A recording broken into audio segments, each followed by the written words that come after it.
इसलिए हमारी टीम को टारगेट कर रहा है। रीज़न कि उस पर दुनिया कुछ ना बोले। और मैं आप सबसे भी बोलता हूँ कि ठीक है, आप भी कुछ किसी को मत बोलिए। कुछ लोग गाली गलौज कर रहे हैं, मत दीजिए, वो भी इंसान है, अच्छी बात है, ठीक है। मेहनत करके कमाना चाहिए इंसान को, क्योंकि कुछ लेकर जाना नहीं है, ना हमको लेकर जाना है, ना जिन्होंने मुझे फंसाया है उनको लेकर जाना है। और हमारी टीम बहुत प्यारी है, और ऐसा नहीं कि हमारी टीम ने मुझे फंसाया है, ऐसा नहीं है। जिस तरह मैं विश्वास उस इंसान पे करता था, एक बहुत प्यारा रिलेशन था, उसी तरह हमारी टीम भी उस इंसान पे विश्वास करती थी।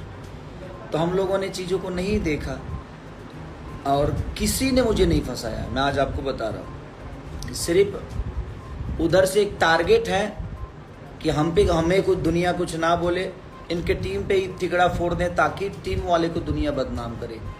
जो लोग रातों दिन मेरे लिए जगते हैं, रातों दिन मेरे लिए काम करते हैं, वो मुझे कैसे फंसा सकते हैं?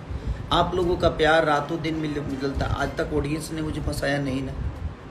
ठीक है, परेशान हूँ मैं, मुझे सोए हुए 12 से 14 दिन हो गए, नहीं सो पा रहा हूँ, क्योंकि एक कैरियर है ना इंसान का। इतनी मेहनत से लिट्टी चोखा बेच के, लोगों के घर में झाड़ू पोछा लगा के मैं यहाँ तक पहुँचा हूँ, और ईश्वर देख रहा है। मैं, आप सब मेरे लिए ईश्वर है। आप